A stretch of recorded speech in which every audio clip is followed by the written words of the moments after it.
In the unforgiving Colorado territory of 1875, dust and desperation cling to every surface like the mortgage notice in Elijah Knox's calloused hands. The struggling rancher faces foreclosure within days unless he accepts an unusual burial job. Interring a widowed black woman named Sarah Freeman, no questions asked, for more money than he's seen in months. As he lifts his shovel over the crude coffin, the supposedly dead woman's eyes snap open, pulling Elijah into a deadly conspiracy that forces him to choose between saving his land or saving a life. Elijah Knox never planned to become anyone's hero, but sometimes redemption arrives in the most unexpected coffins. Gunfire shattered the night. Bullets chipped stone inches from Sarah Freeman's head as she pressed against the canyon wall. Beside her, Elijah Knox reloaded his revolver with trembling hands. One bullet remained. The rising water lapped at their knees, cold as death. Wade's men had diverted the stream. Their options narrowed by the minute. Sarah reached inside her coat. The deed to the gold claim felt fragile in her fingers. She pressed the paper and the pistol into Elijah's calloused palm. "One shot left," she whispered. "They want me, not you. Take this and run." Elijah stared at the pistol. 3 days ago, he'd been a failing rancher. Now he was trapped between floodwaters and gunmen defending a woman he'd been paid to bury. Sarah's eyes locked onto his. "What kind of man are you going to be, Mr. Knox?" The water reached their thighs. 3 days earlier, drought had turned Elijah's land to dust. His cattle were thin as fence posts. The ranch he'd built with his wife was slipping through his fingers like the dry Colorado soil. He stood on his porch reading the foreclosure notice for the third time. $75 due in 3 days or the bank would seize everything. In the pen beside the house, his 12-year-old daughter Emma tended to a sickly calf. She hummed a tune her mother had taught her before the fever took her 3 winters back. Hoofbeats approached. Morris Whitfield, the banker from town, rode toward the house. His gray suit remained pristine despite the dust. Whitfield dismounted. "Apologies for the intrusion, Mr. Knox." Elijah folded the notice and tucked it into his pocket. "Come to collect early?" "Actually, I have a proposition. Unusual but straightforward." Whitfield mopped his brow with a handkerchief. "There's a cabin 10 miles west. A woman died there yesterday. Fever, they say. And? The mining company needs someone to bury her. Quietly, without fuss. They'll pay $100. Elijah's eyes narrowed. "Why me?" "You're discreet and desperate." Whitfield handed him a folded map. "The coffin is already there. Just verify contents and bury her, no questions asked." "Who is she?" Whitfield's expression tightened. "A widow, black woman named Sarah Freeman. Her husband was a prospector who died last year." Elijah thought of Emma, of the ranch. "I'll do it." An hour later, he kissed Emma's forehead. "Be back by nightfall. Lock the doors." The cabin perched on a lonely ridge. A pine coffin waited beside a shallow grave. Too shallow, Elijah noted. The land here was hard. Proper depth would take hours.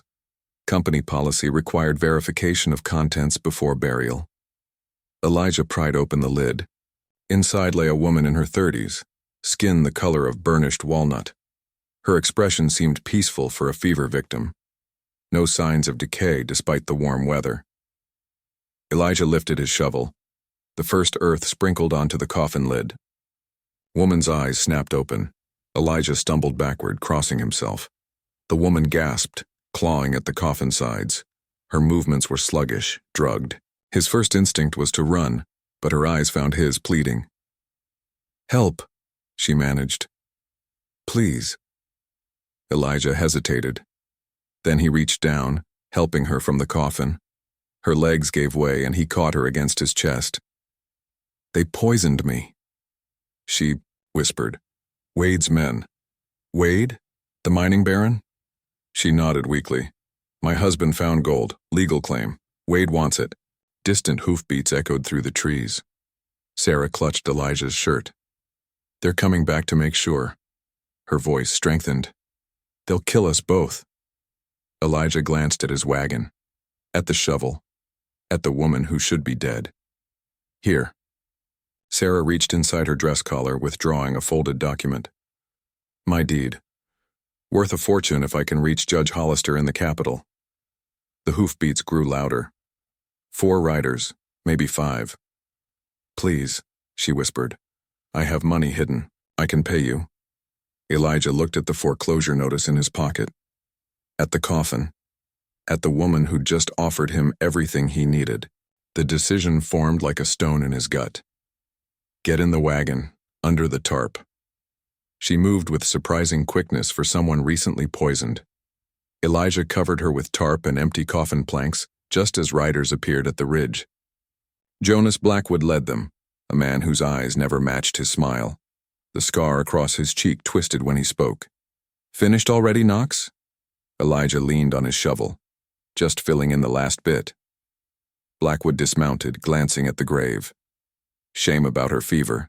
Company policy, though. Can't risk spreading it. All done now. Elijah loaded his shovel into the wagon. I'll collect my payment from Whitfield. Not so fast. Blackwood approached the grave, studying the turned earth. Wade wants to be sure everything's proper. Elijah's hand drifted toward the knife on his belt. The tarp behind him shifted slightly. Blackwood nodded, apparently satisfied. We'll send someone tomorrow to place a marker. Probably just a wooden cross. That suit you? Not my decision. No, it isn't. Blackwood mounted his horse. Good day, Knox. Give your daughter our regards. The threat hung in the air like gun smoke. Elijah stood motionless until the riders disappeared down the ridge. He helped Sarah from beneath the tarp. Her eyes were clearer now, the drug wearing off. How far to the territorial capital? She asked. 3 days by wagon, if we're lucky. And your payment for this burial? Elijah stared at the empty grave. Doesn't matter now. Sarah studied him. You have someone waiting at home. My daughter. They threatened her. Not a question. Elijah nodded. Go back, Sarah said. Forget this happened. I can make my way alone. Elijah looked westward, toward home and Emma. Then eastward, toward the territorial capital, toward justice. That seemed impossible.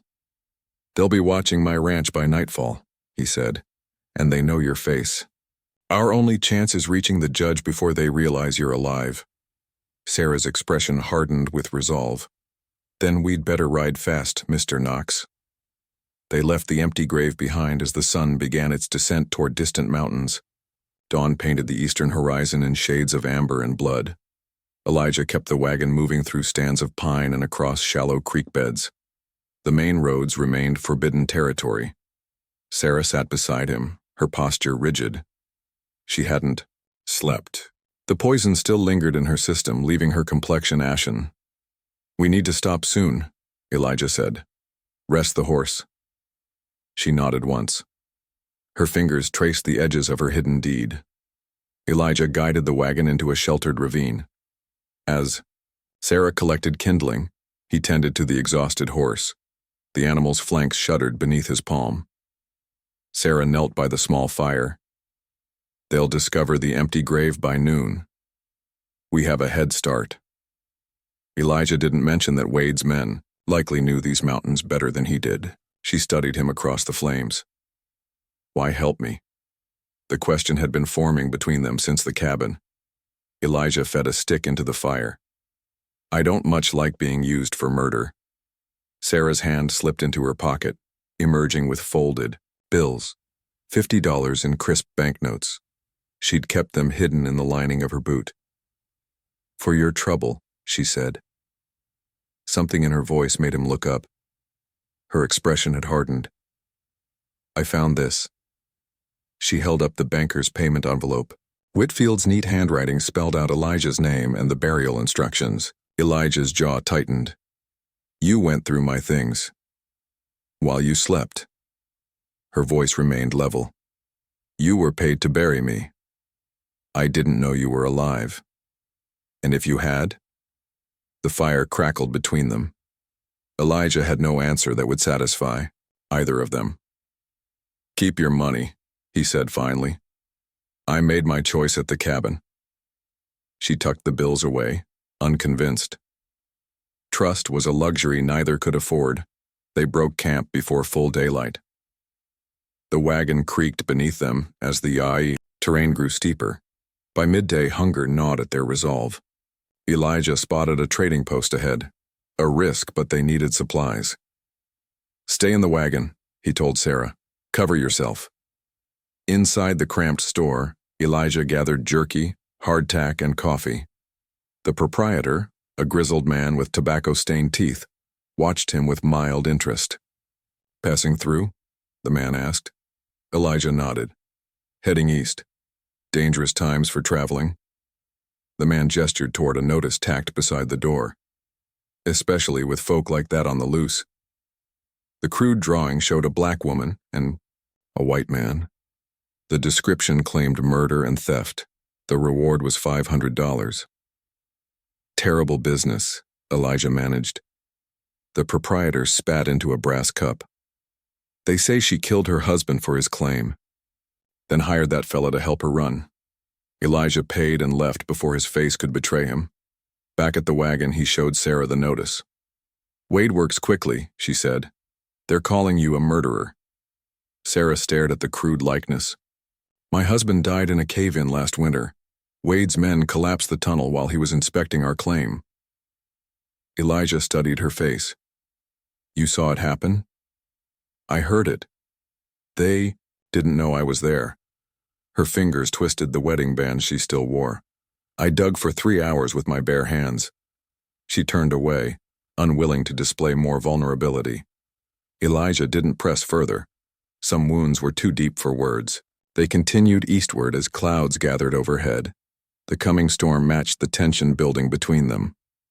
Sarah broke their silence as the first raindrops fell. Your daughter, what's her name? Emma. Elijah adjusted his hat against the rain. She's 12. Her mother?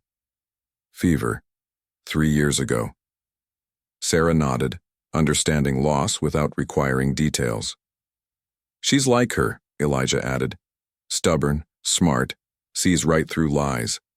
The wagon wheel hit a rut, jostling them closer together. Neither moved away. Emma and I were going to leave, Elijah said. After the bank took the ranch, head to California. You still can. The unspoken question hung between them. What happened after they reached the territorial capital? If they reached it at all. Elijah had no answer. The forecast beyond the next day remained as clouded as the sky above them. The rain strengthened.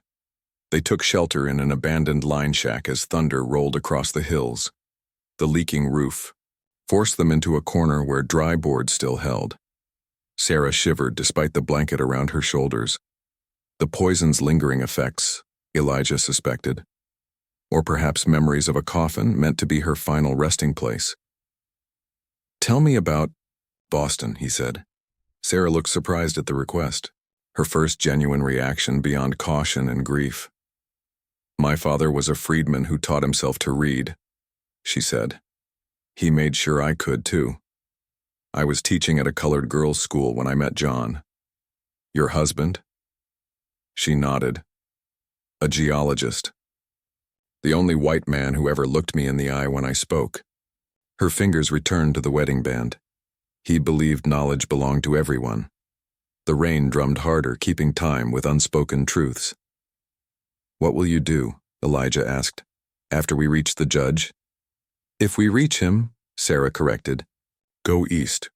Restart the girls' school I dreamed of. Elijah nodded. They each had separate futures awaiting them beyond the shared danger. Assuming they survived it. By dusk, a thin column of smoke rose in the distance behind them. Riders with torches searching. They abandoned the line shack and pressed on through the rain-soaked night. Near midnight, lights appeared ahead. A small settlement with a sheriff's office. Elijah drew the wagon to a halt. Law might help us, he said. Sarah's expression suggested otherwise, but their options had narrowed with the pursuers gaining ground. The sheriff's office stood at the far end of the muddy street. A single lantern burned inside. Elijah helped Sarah down from the wagon, her legs unsteady from exhaustion. The door opened before they reached it. Sheriff Preston was a broad-shouldered man with gray at his temples and cold eyes that assessed them with immediate suspicion.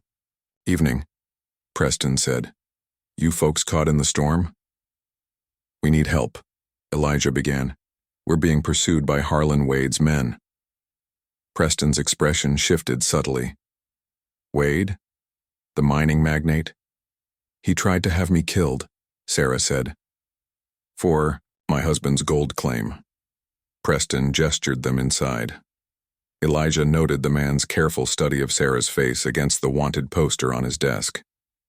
"That's quite an accusation," Preston said, circling behind them. "Against a respected businessman."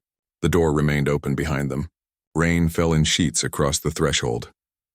"We need protection," Elijah said. "Just until morning."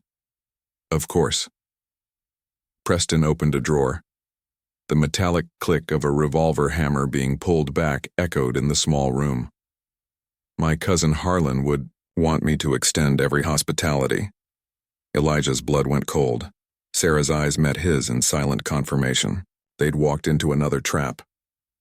"Now then," Preston said, leveling the gun at Sarah. "I believe you have something that belongs to the family business." The oil lamp crashed to the floor. Darkness engulfed the sheriff's office as Elijah lunged forward, knocking Preston's arm upward. The revolver discharged into the ceiling. Sarah bolted for the door, Elijah close behind. Preston's curses followed them into the rain-slicked street. They ran for the wagon, but riders were already approaching from both ends of the town. Wade's men had found them. "This way." Elijah pulled Sarah toward a narrow alley between buildings. They fled through mud and darkness, the shouts of pursuers echoing behind them. At the edge of town, they plunged into dense underbrush that tore at their clothes and skin. The storm worked in their favor, obscuring tracks and dampening sound. They pushed through the wilderness until their legs threatened to buckle. Near dawn, they reached a railroad cut through the hills. Fresh-laid tracks gleamed in the pale morning light. Elijah collapsed against an embankment, lungs burning. Sarah sank down beside him, her dress caked with mud. "We lost the wagon," she said. "The supplies." Elijah nodded. Their chances of reaching the territorial capital had diminished with each setback. Now they were on foot, pursued from all sides. A sound made them both freeze. Someone moving through the brush nearby. Elijah reached for his knife, the only weapon they had left. A young Chinese man emerged from behind a boulder.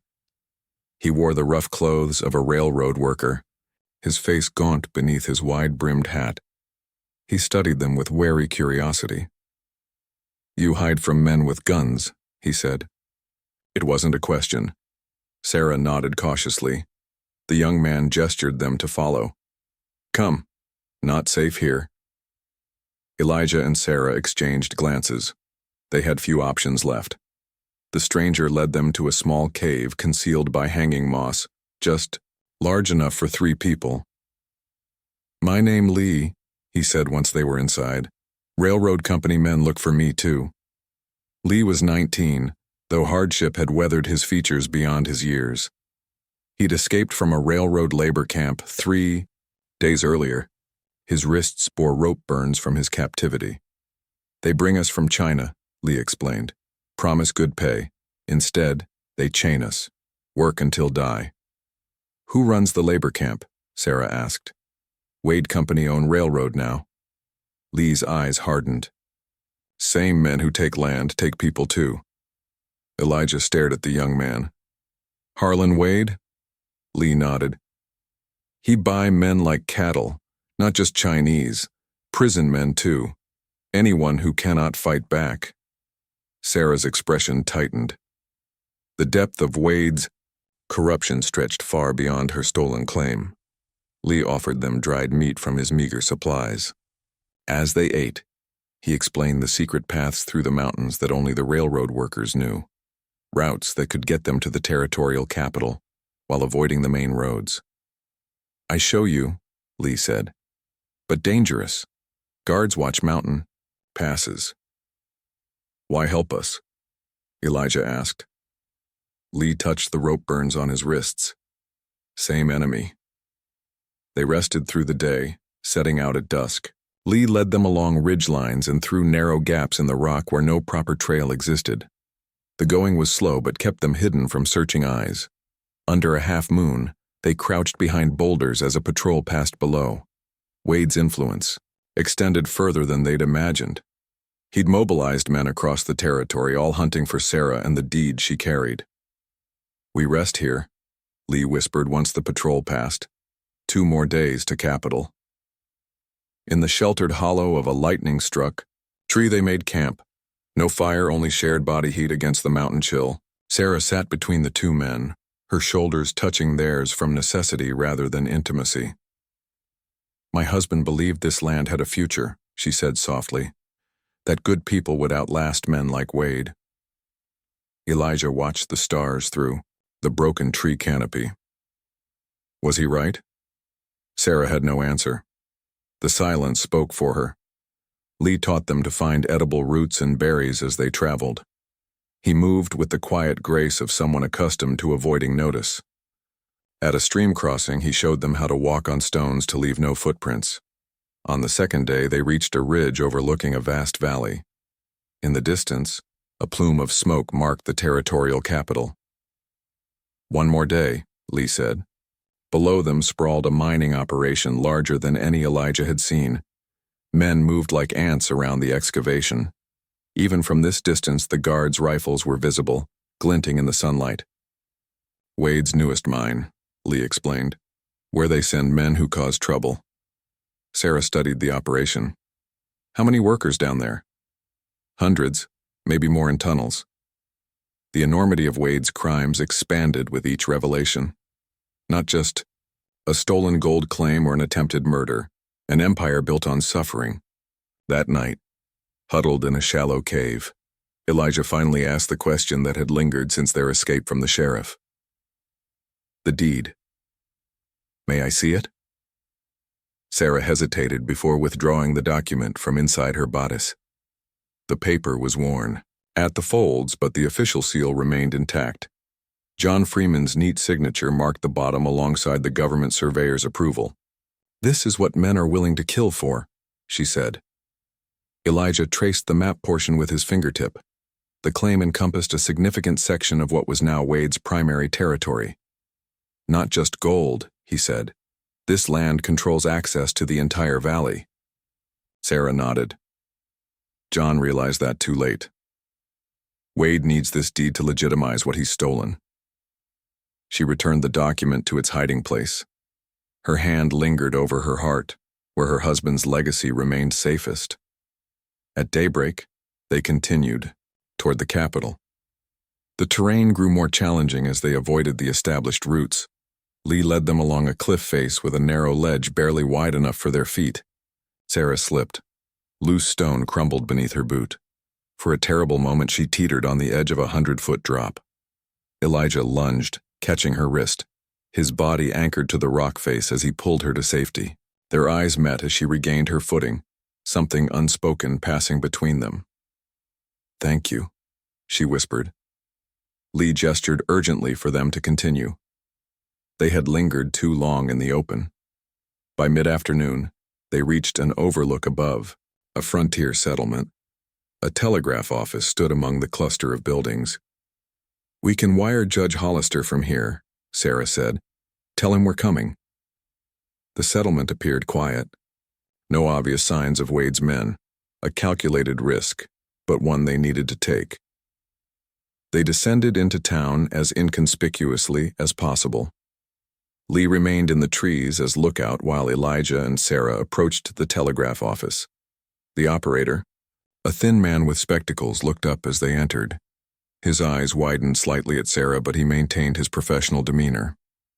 "We need to send a message to Judge Hollister," Sarah said, "in the territorial capital." The operator nodded. 50 cents a word. Sarah hesitated, then handed over her remaining money. She dictated a brief message identifying herself and requesting protection upon their arrival. As the telegraph key clicked out her message, Sarah allowed herself a moment of cautious hope. They were so close now.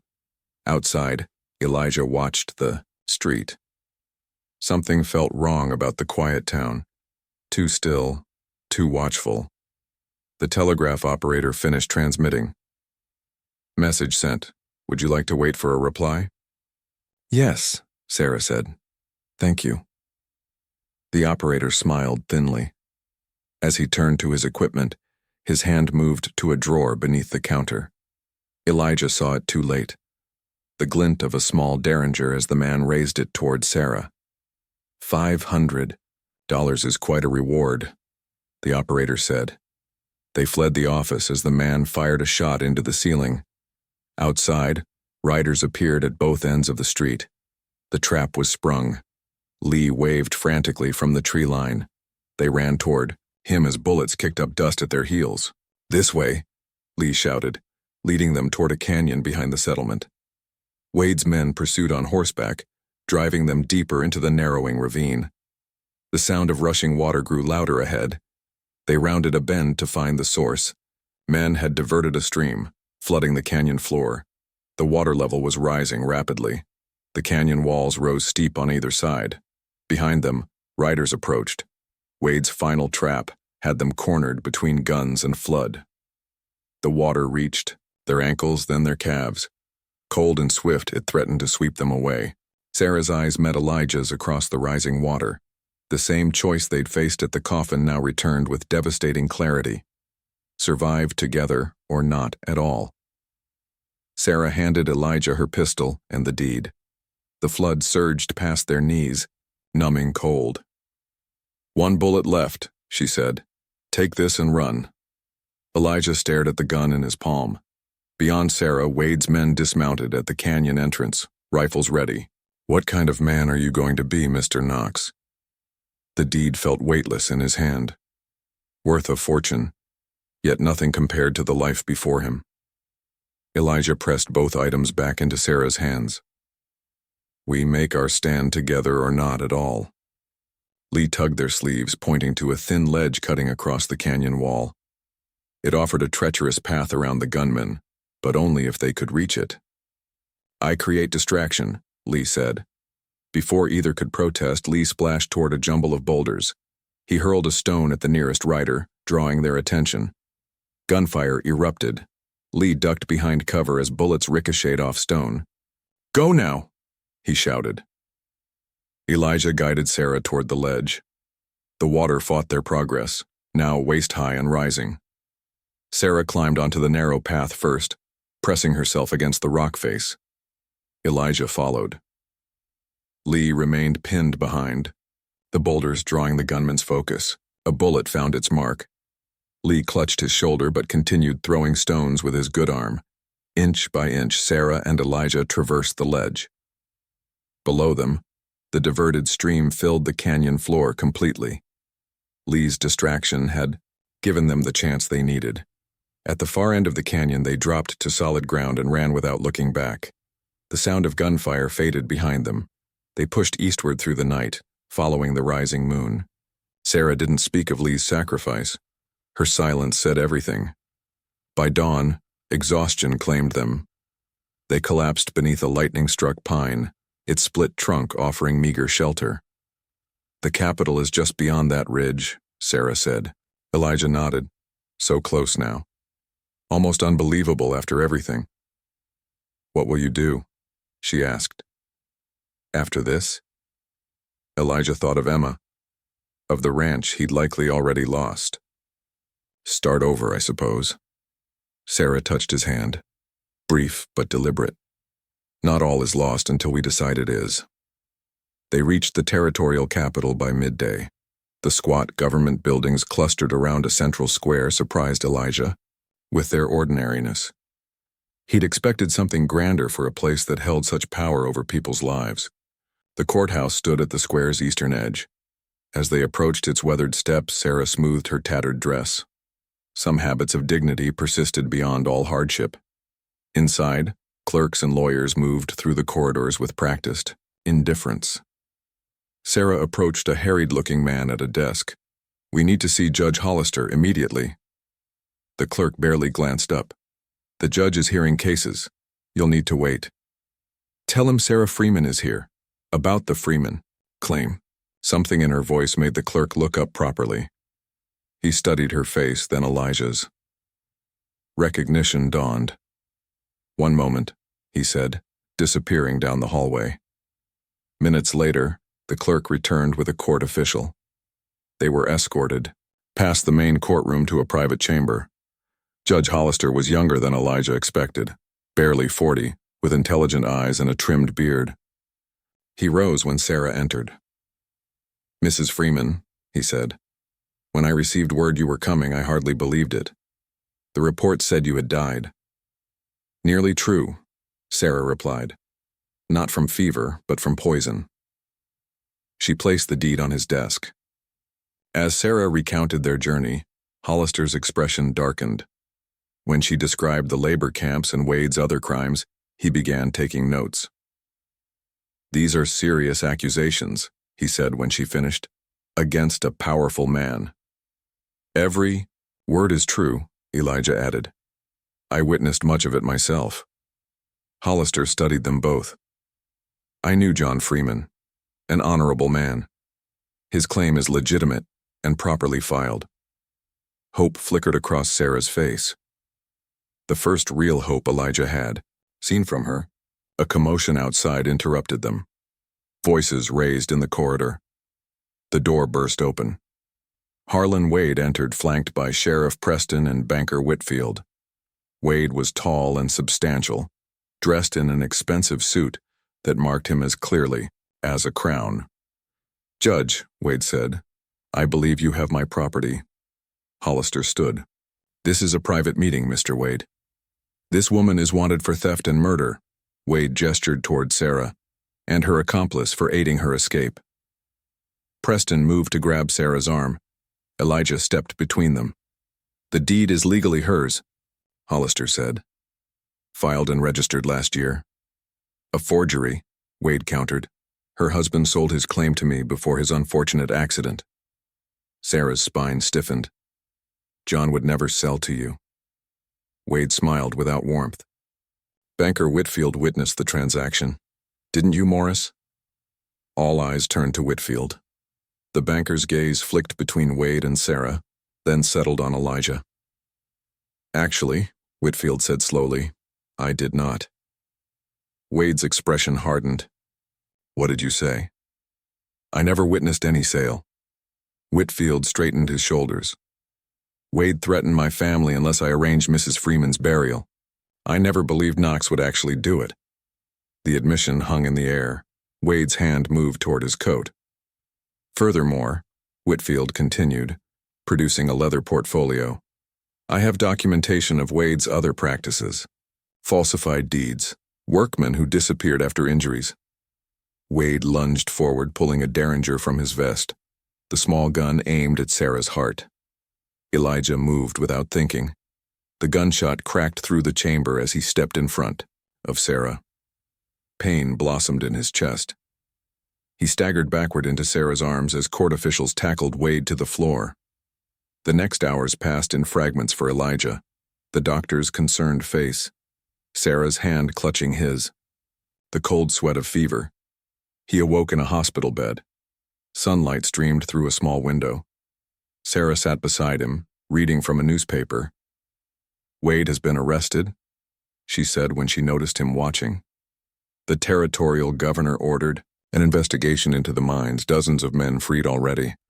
Elijah tried to sit up. Pain lanced through his bandaged chest. "Lee?" he asked. Sarah shook her head. "They found his body in the canyon. He saved us both." Elijah closed his eyes. Another debt that could never be repaid. "Your daughter is safe," Sarah continued. "Judge, Hollister sent men to your ranch. She's staying with a court clerk's family until you recover." Relief washed through him. Emma was safe. It was enough. "And your claim?" he asked. "Confirmed as legitimate." The judge expedited the process. Sarah folded the newspaper. "I've been offered a considerable sum by honest mining interests." Elijah nodded. She would return east now, start her school. Their paths would separate as they'd always known they would. 3 months passed. Elijah's wound healed slowly. By the time he was strong enough to travel, autumn painted the distant mountains with gold and crimson. Emma ran to him when he stepped off the stage in their small town. Her arms around his waist felt like coming home, even though home no longer existed for them. "Father, wait until you see," she said, tugging his hand. "The ranch looks better than ever." Confusion furrowed Elijah's brow. The ranch was foreclosed. "Ms. Freeman bought it," Emma explained. "She started a school too. I help her teach the younger children." The ranch had transformed. Fresh paint covered the house. New fences enclosed healthy cattle. Fields that had surrendered to drought now showed signs of careful cultivation. Inside, schoolbooks lined shelves that once held only debt notices. Emma showed him everything with pride, chattering about Sarah's teaching methods and plans for expansion. "Where is she now?" Elijah asked. "At the cemetery," Emma replied. "She goes there sometimes." Elijah found Sarah kneeling beside his wife's grave. Fresh wildflowers rested against the weathered marker. She sensed his presence without turning. Her shoulders straightened, but she remained facing the grave. "I thought you would return east," he said. "Plans change." Sarah adjusted the flowers. "Your daughter has a gift for teaching." Elijah looked across the land that had been his burden and salvation, the place where he'd buried his heart alongside his wife. Now it lived again under someone else's care. "Why did you buy it?" he asked. Sarah stood finally, turning to face him. The setting sun cast her features in amber light. "Some debts can never be repaid, Mr. Knox," she said, "and some never need to be. And that is all to the story, for now. Please let me know where you are tuning in from. Perhaps we will create a story there. Consider liking this video and subscribing to our channel. It helps motivate me write each story. See you tomorrow.